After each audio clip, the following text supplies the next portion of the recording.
So today I only had to work 6 hours. Now, before I left work, I went into one of the conference rooms and I made a video, and it's already posted on my YouTube channel. But there's something that's still on my mind. And I thought now that I'm home, I would just do another quick video and share my thoughts. Now, I'm going to start with a letter that a daughter sent to her father. Now, this comes from jwfacts.com. Hi, Daddy. I love and miss you. I just want to be very clear about a few things. One, you shunning me is not making me want to go back to the organization.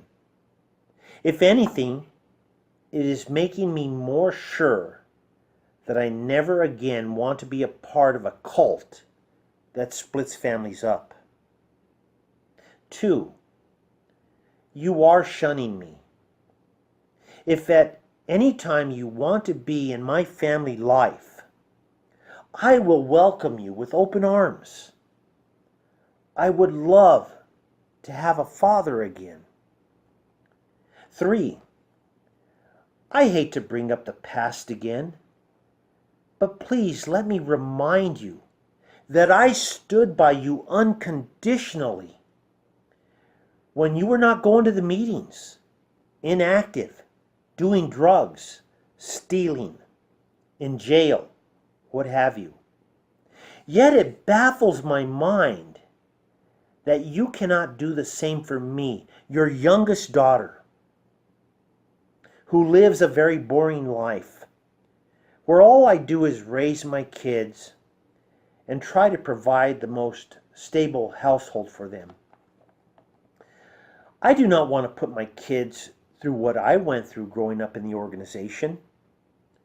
Pedophiles are all too common at the Kingdom Hall. If you need proof of this, just Google Australian Royal Commission JW child abuse. The elders there have been covering up child sex abuse and have even admitted to destroying documents to protect the watchtower from looking bad. In other words, I have no desire or plans to go back to an organization that protects pedophiles or where my children wouldn't be safe. It's only a matter of time until the U.S. congregations go through the same kind of trials. The society is doling out millions in payoffs to victims of child molestation. But they don't want you to know that, of course. I truly appreciate all you have done for me over the years. And I would love for you to meet my kids and be in their life someday. I am very forgiving and willing to sweep the past under the rug if you ever decide to be my dad again. I wish you the best. Here's his response. I stopped reading this after paragraph 1. Is this necessary family business? If so, I'll happily read. But I'm not going to risk my relationship with Jehovah if it's not. If you're not certain what necessary family business is, ask an elder. Hope to see you back in the truth whenever you're ready. That's all. This daughter was reaching out to her father, pouring out her heart, and she gets one paragraph. So with that in mind, I want to just tell you what I've been going through. Now, for years I've been having nightmares. I don't know what a good night's sleep is.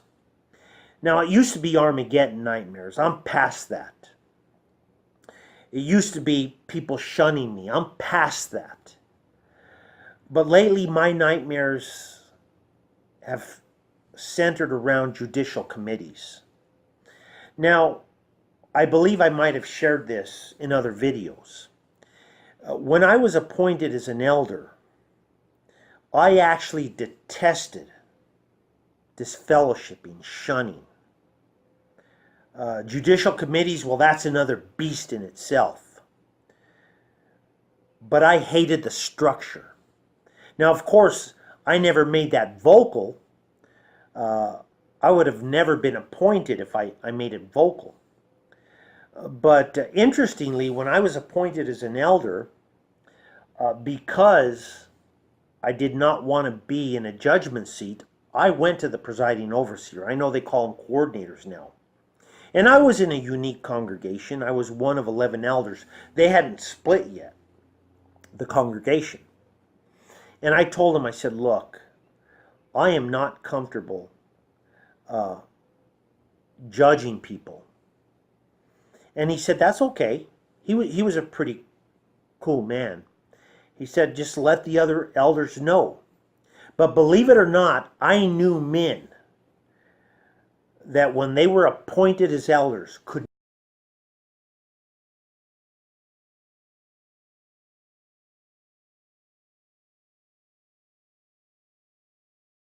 not wait to be on judicial committees. I was not one of those men. Now, believe it or not, for 8 years, I was able to stay away from judicial committees. Then I made the biggest mistake of my life. I moved to another congregation, and I was one of 5 elders. Later on, I think another elder moved in, a couple elders moved in. But when I moved to that congregation, I ended up having to be on judicial committees. The very thing I detested, I had to be a part of. And it's very taxing on an individual. And so I've been having this dream of one of my first judicial committees. Now keep in mind, for 8 years I was able to escape the process.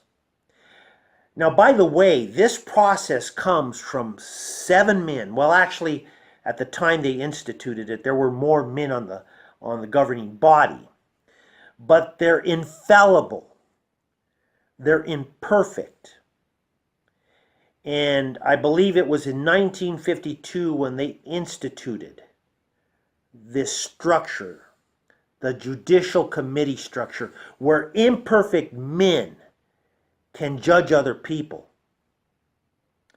Now, interestingly, and you know this, in 1947, they actually said that excommunication was unchristian. And they even cited an Encyclopedia Britannica that said that excommunication came from pagan origin. But you see, they flip-flopped.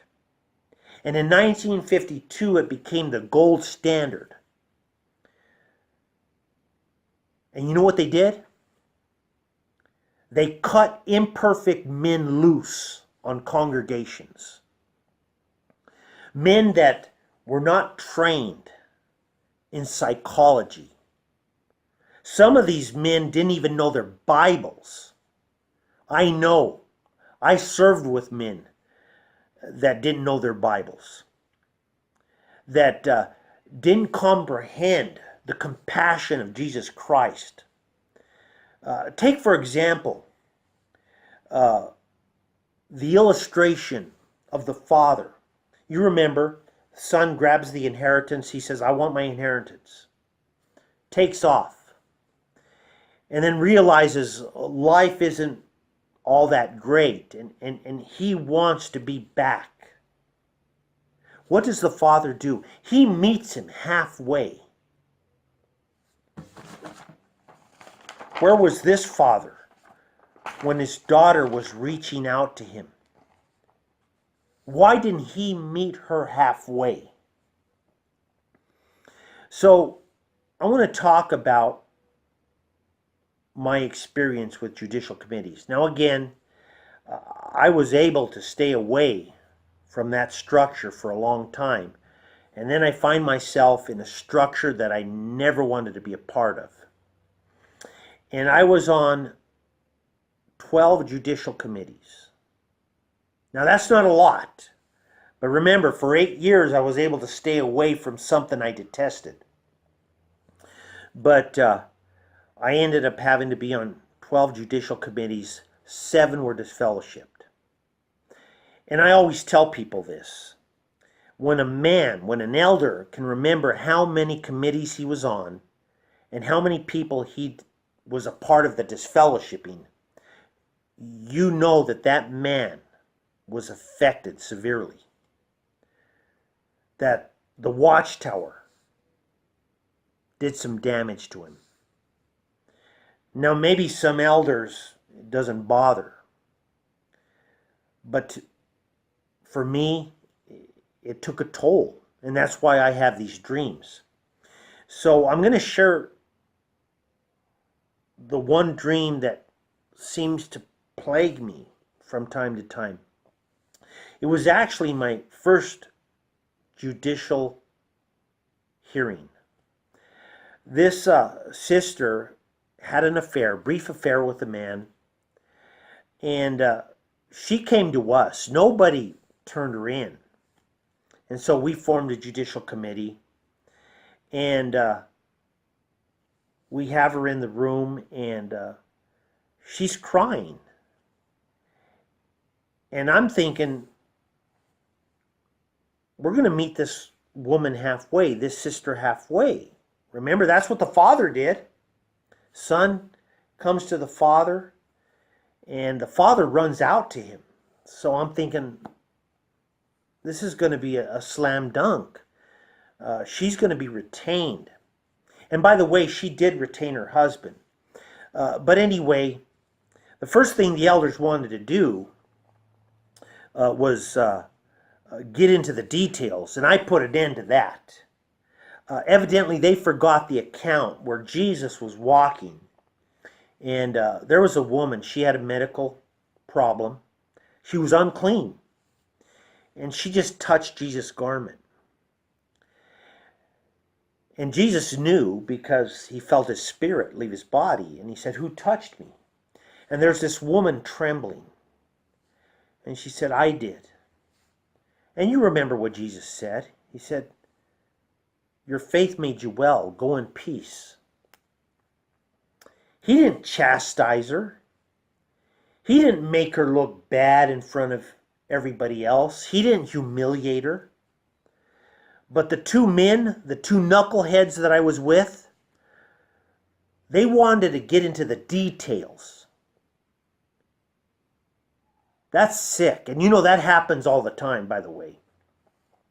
And I put a stop to it. I said, no, we're not doing that. Now, this individual, by the way, she cried through the whole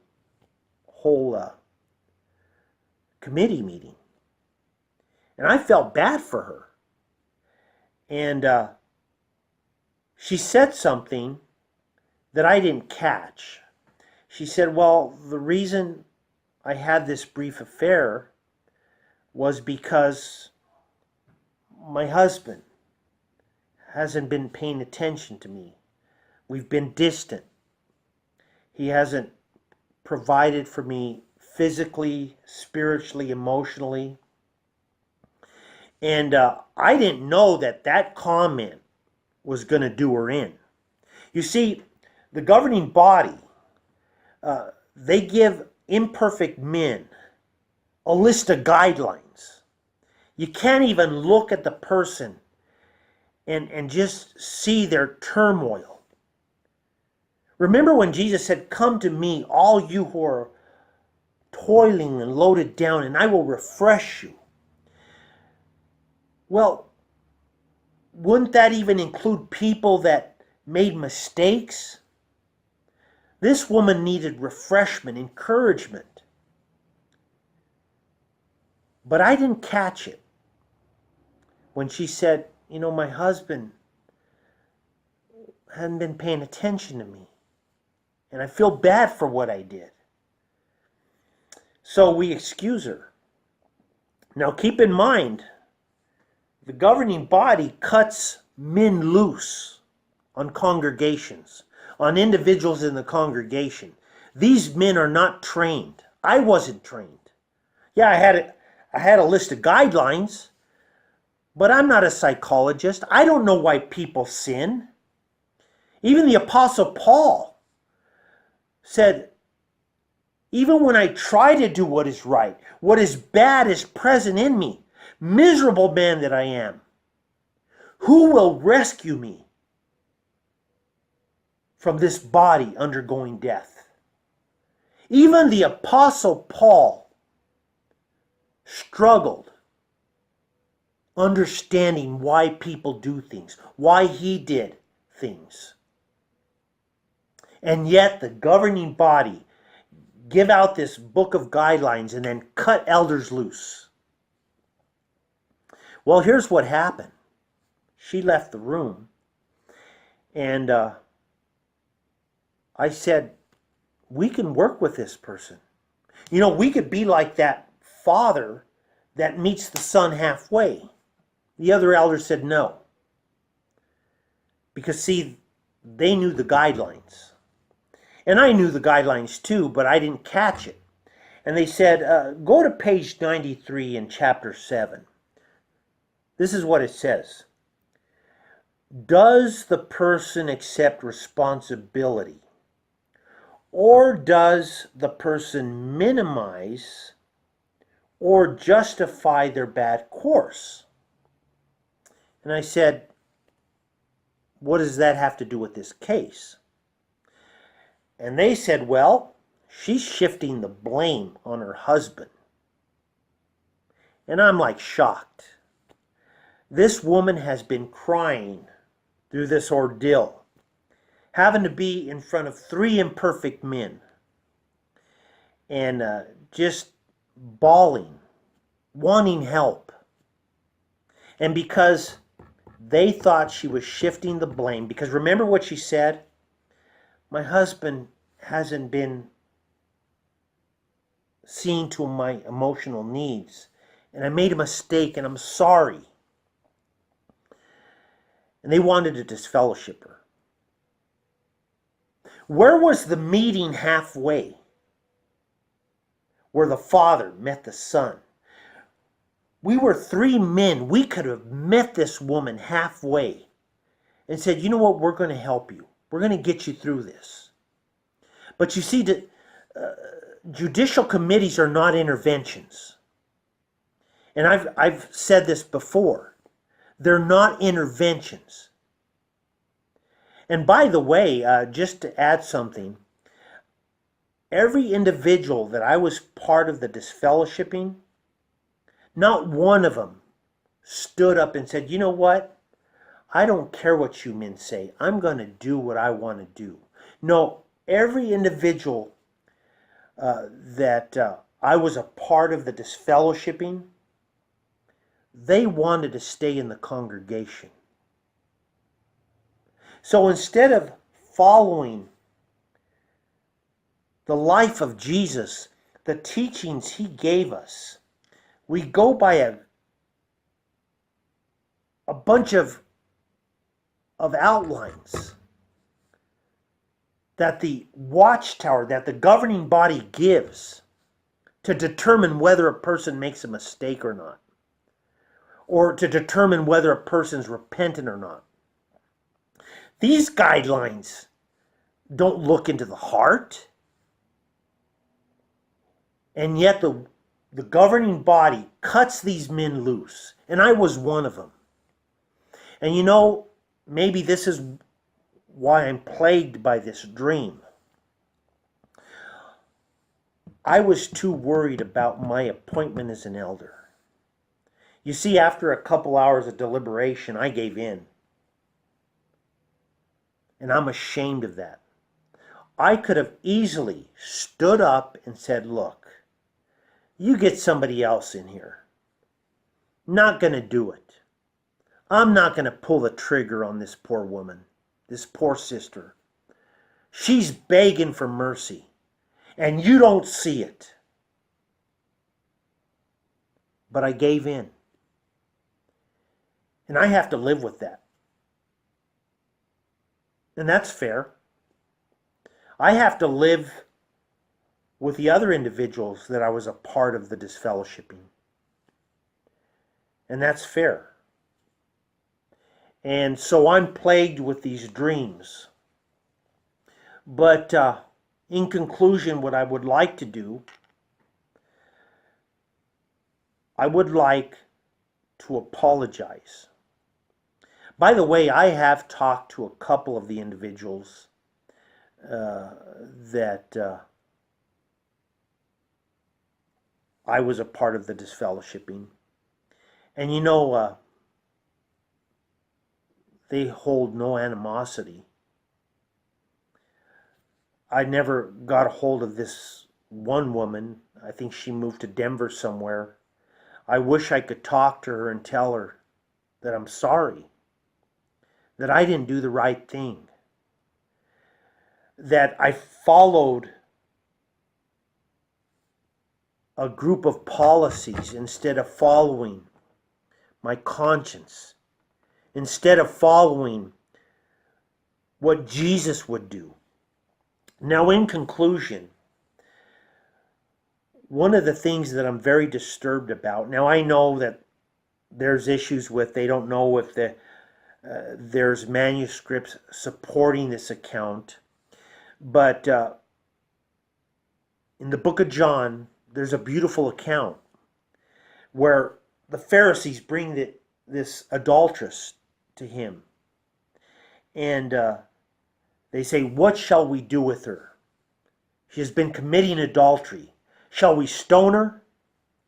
Now they were trying to trick Jesus, of course. And Jesus at first says nothing. And then finally, he says, "He without sin cast the first stone." And of course, these men all leave because they were all sinners. And he asked the woman, "Where are your accusers?" And she says, "I don't know, sir." And he says, "And I do not accuse you. Go and sin no more." Now, Jesus didn't mean she was going to be perfect. She wasn't going to sin anymore. But he forgave her. That's how deep the compassion is. But you know, in the New World Translation, their New Bible, they took 11 verses out. Verses that highlight true compassion. I'm not surprised they haven't taken out Matthew 11:28 and 29, where Jesus says, "Come to me, all you who are toiling and loaded down, I will refresh you." It's probably only a matter of time before these men, these infallible men, take that out of the Bible. So in conclusion, the governing body set up all these guidelines. They appoint men, imperfect men, and they cut them loose. And these men destroy people. And I was a part of that. And so I just want to apologize. And not just to the people that I affected. I want to apologize to every individual that has been destroyed by the Watchtower and their shunning policies.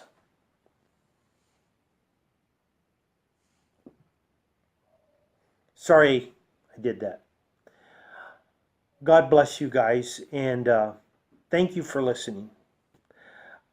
I hope I have a good night's sleep tonight. But you know what? I'm going to be plagued with these nightmares